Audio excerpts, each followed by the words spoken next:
15-12-13 سالوں میں بجٹ تو بہت آیا, انفیکٹ خربوں میں آیا, مگر just because of the non utilization of funds literacy جی 51%, 51% to 54% خالی بڑھا ہے, وچ از اے 3% انکریز.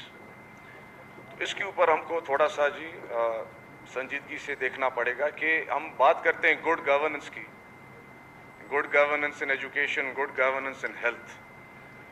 گڈ گورننس کا مطلب یہ نہیں ہے کہ جی اپنا بجٹ ہم زیادہ لائیں. گڈ گورننس کا مطلب یہ ہے کہ جی جو سسٹمز اور میکنزمز ان پلیس ہیں ان کے اوپر جی فوکس اور اٹینشن دیں, اور اس میکنزم اور سپورٹ سسٹم کے ساتھ محکمے کے اوپر دیکھ بھال اور نظر ثانی. ابھی جی سی ایم صاحب and the whole cabinet including all of us, ہم نے بجٹ بھی بڑھایا, ہیلتھ کے اوپر بھی اور ایجوکیشن کے اوپر بھی. however that being said, جناب اسپیکر صاحب, کتنے نان فنکشنل سکولز ہیں؟ تقریباً 4000 ہیں جی, دیٹ آر نان فنکشنل. کتنے ٹیچر جو ہیں نہیں آتے, کتنے ٹیچر, ایک ٹیچر 2-3 اسکول میں اپنا پڑھاتا ہے, اور کسی اسکول میں جی چھت نہیں ہے, کسی اسکول میں جی انفراسٹرکچر ہے تو اپنا امینٹیز اور سہولت نہیں ہے, ٹیبل نہیں ہے, کرسی نہیں ہے, اسٹیشنری نہیں ہے, کتابیں نہیں ہیں. اس لیے میں کہتا ہوں کہ بجٹ ضرور اچھا ہو, لائے, مزید ہو, مگر جب تک یہ میکنزمز اور سسٹمز ان پلیس نہیں ہوگی جو ہم ان چیزوں کو مانیٹر کر سکیں گے, کتنے ٹیچرز آ رہے جا رہے ہیں, کتنے نان فنکشنل سکولز ہیں, اور کتنے نان فنکشنل ٹو فنکشنل ہم کر سکیں پہلے. اور اس کے ساتھ ہی ساتھ دیکھیں, نئے اسکول خالی 4 دیواری سے نہیں بنتا, 4 دیواری کے ساتھ ہی سہولت ہوتا ہے, اس کے ساتھ ہی ساتھ ٹیچرز کے جو معیار ہے ان کو بھی, ان کے اوپر بھی ہم کو تھوڑا سا دیکھ بھال کرنا پڑے گا اور نظر ثانی کرنا پڑے گا. Because there is a very big problem in Balochistan of quality of education. جب تک جی کوالٹی آف ایجوکیشن کے اوپر ہم نہیں دیکھیں گے اور یہ ان چیزوں کو بہتر نہیں کریں گے تو نہ ہماری لٹریسی ریٹس بڑھیں گے, نہ ہمارے بچے جو ہیں باہر جا سکتے ہیں. اچھا ایک اور چیز, سندھ, پنجاب, KPK کے جو بچے ہیں وہ جی ابھی دے گو ابراڈ. ہم دبئی بھی جاتے ہیں, لنڈن بھی جاتے ہیں, یورپ بھی جاتے ہیں, امریکہ بھی جاتے ہیں. ہمارے بلوچستان کے لوگ آپ دیکھ لیں ان کا کتنا ایکسیس ہے, فائنانسز کی وجہ سے, فنڈنگ کی وجہ سے, اور لیک آف کوالٹی ایجوکیشن کی وجہ سے کتنے نہیں جاتے باہر, کتنے محروم ہیں اپنا انٹرنیشنل ایجوکیشن کے لیے. تو اس کے ساتھ ہی ساتھ جی ہیلتھ کے اوپر بھی it's a very similar situation.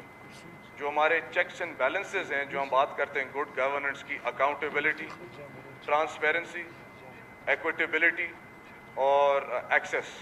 اگر کوئی شکایت ہو تو کس کے پاس جائیں. لوکل لیول پہ جی ڈی سینٹرلائز کر کے ہم کو لوکل لیول پہ, MC لیول پہ, لوکل گورنمنٹ لیول پہ چینجز لانی پڑیں گی.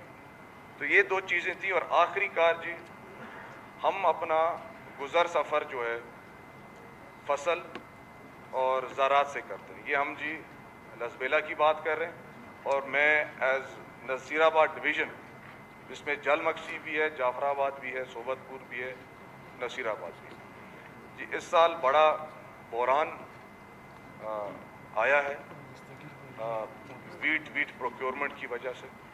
ابھی جی اس کے ساتھ ہی ساتھ ساروں کا فصل پڑا ہوا ہے. میرے خیال سے کافی دوستوں نے یہ بات چھیڑی ہوگی, ہمارے کولیگس نے. ابھی جی یہ سیزن ہے مانسون کا, اور میں سمجھتا ہوں کہ اگر steps are not taken to remedy this problem of procurement of wheat, وہ تو خیر ہائی کورٹ نے ایک فیصلہ دے دیا ہے, مگر میں کہہ رہا ہوں کہ جو ہمارے فارم ٹو مارکیٹ, چاہے روڈ ہو چاہے ایکسیس ہو, اگر اس کے اوپر جی نیشنل پروونشل PDMA یا NDMA اسٹیپس نہیں لیں تو میں ساروں کا جو فصل ہے میں سمجھتا ہوں 40-50% خراب ہو جائے گا، چلے جائے گا اور پانی میں سیلاب میں چلے جائے گا. تو مہربانی کر کے جی اس سی ایم صاحب کو میں کہنا چاہ رہا تھا اس کے اوپر جی فوری طور پہ اسٹیپس لیں. یہ بہت سنجیدہ مسئلہ ہے ہمارا جی. گزر سفر اس چیز پہ آئندہ سال اگر ہمارے پاس یہ فصل نہیں رہا تو ہم جی ویٹ اگا نہیں سکتے.